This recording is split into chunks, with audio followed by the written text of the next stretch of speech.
It's taken me 10 years to say that I'm finally a physiotherapist. In the past 10 years, I've managed to work with Olympic medalists, professional athletes, and even Hollywood actors. And I wanted to share my story to hopefully inspire you to make the right decisions or give you the courage to trust your instincts like I did.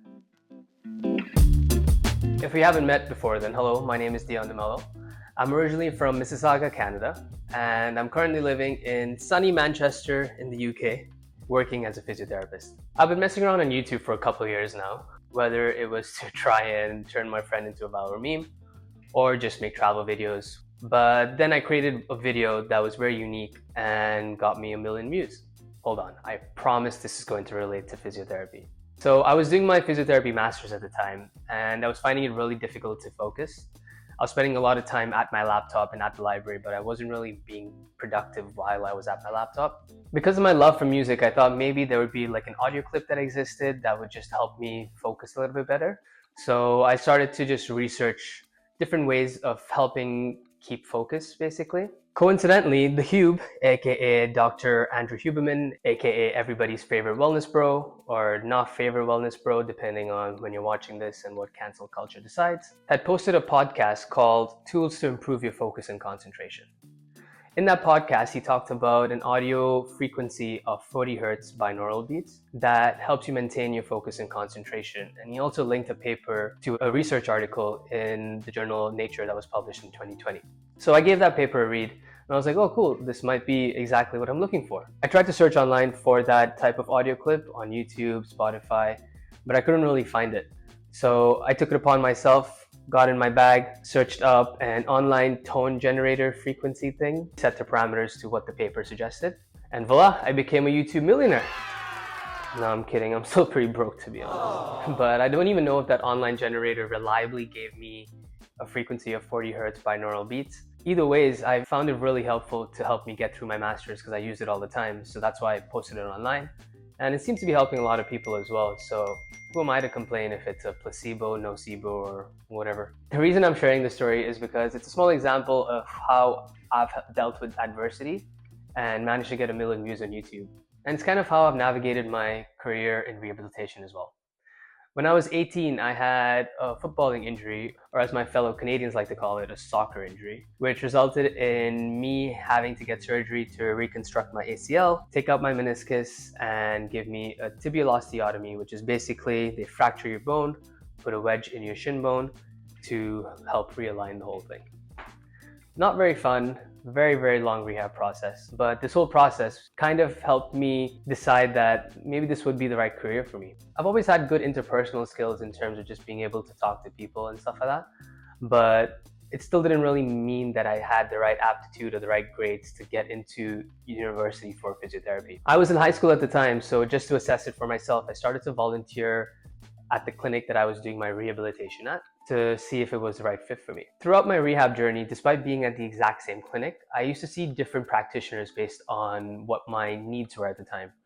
So in the early stages, when it was just pain management, I would see the physiotherapist assistant a lot, and she would conduct ultrasound. Relax, it was 2013. It would be very much ultrasound and EMS to just help contract my muscles.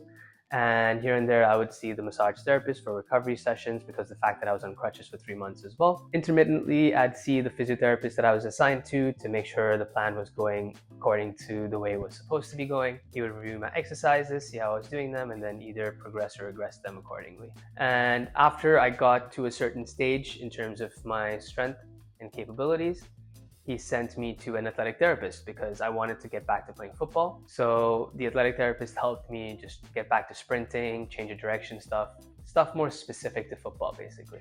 It kind of made me realize that as much as I wanted to be a physiotherapist, that piece of paper saying that I'm a physiotherapist was not going to be enough to become the physiotherapist that I wanted to be. So I had to create my own path the same way I had to make that video to help me focus through my master's. At the time when I was graduating high school, I was more interested in the end stage of rehabilitation, so with the more sports specific stuff. So I applied for an undergraduate in kinesiology. Now, kinesiology in the UK means something completely different that I'm still not used to. But in Canada, it's a very research-oriented course that focuses on biomechanics, exercise physiology, sports psychology, neuroscience, etc. to just give you a very broad health science background to be able to do whatever you want to after.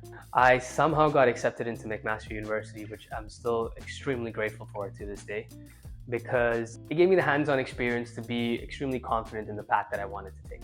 During my first year at McMaster, I applied for a sports medicine internship to become the athletic therapist, and I was appointed to the university football team, which was perfect for me. Yes, soccer team. I did that for 3 years, so during the whole duration of my undergraduate degree, and I was really close to completely pivoting my degree and going into athletic therapy, becoming an athletic therapist. But before I did that, I spoke to the head athletic therapist of the university and I told him my thoughts. And he gave me some really good advice and told me, Dion, you've been doing this for 3 years and you've kind of already learned the whole role of an athletic therapist. And you're still 21, so why don't you just use the skill set you've developed and try and explore something new?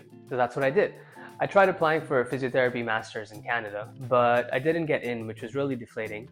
What a couple of my friends were doing at the time was they were going back to university to upgrade their grades in the courses that they needed to just help sweeten their application to get into physiotherapy school.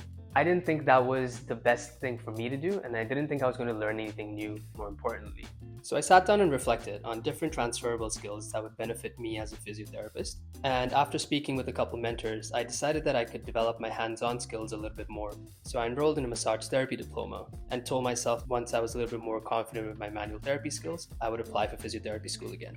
I was really happy I enrolled in it, to be honest, because of the fact that I had placements at centers where people had palliative cancer and severe multiple sclerosis. And in those types of settings, you can't really use your usual massage techniques, but a very good expertise on recovery and how to engage the parasympathetic system is still extremely useful to help people deal with the pain that they're in and give them a bit of relief, even if it's just for a couple of hours or for the night ahead. So I completed my diploma, worked as a massage therapist in Toronto and Canada for a couple of years, and then thanks to the pandemic, my 5-year plan became a 7-year plan. But I did manage to build a very diverse skill set in the meantime, and had the confidence to apply for a physiotherapy master's in the UK. Having just completed my physiotherapy master's a couple months ago, throughout the whole course, a lot of the instructors would make comments like, oh wow, like your undergraduate degree really helped prepare you for this course, because I would know a lot of the assessment tests and I would already be able to like clinically reason my prognosis, diagnosis, and treatments and all that kind of stuff. But it wasn't just because of my undergraduate degree in kinesiology. It was the hundreds of hours that I spent volunteering in high school at clinics. It was the thousands of hours that I spent as an unpaid athletic therapist intern at McMaster University. And it was the tens of thousands of hours that I spent over the 4 years as a career as a massage therapist. In my eyes, I've always thought about a physiotherapist as a person who knows a lot about the human body, is really good at prescribing rehabilitation exercises, is extremely good with your hands, and just has a really good way with people to help explain to them what they're going through and how they can overcome it as well. Having worked in hospitality a bit as well, I've always thought about, for me to become a physiotherapist, it would be like becoming a head chef. I can become a head chef right away, but if I spent enough time in the kitchen and understood everybody's roles and spent enough time in each of those roles, then I would one day be able to become a head chef. It's taken me 10 years to say that I'm finally a physiotherapist, and I'm 29 now, but I wouldn't have it any other way. I'm not saying my path is the right path for you, but if you are thinking of becoming a physiotherapist or are a newly qualified physiotherapist, I encourage you to do your research and talk to people in the field. Seek mentorship from all disciplines, whether it's athletic therapy, physiotherapy, chiropractors, strength and conditioning coaches. I've learned so much from everybody, and till this day, I'll still pull things that I've learned from different people that influenced my practice as a physiotherapist. My path has been filled with adversity, but I didn't let that adversity be an excuse. I rather created opportunities for myself. And today I'm really glad that I did that because of the fact that it's given me a very unique perspective as a physiotherapist. I'm super excited to start sharing my journey and also trying to help as many people as I can. So stay tuned for more videos on how I got into all my universities in the UK when I applied, what my master's was like as a Canadian, and also what my practice was like as a massage therapist in Canada.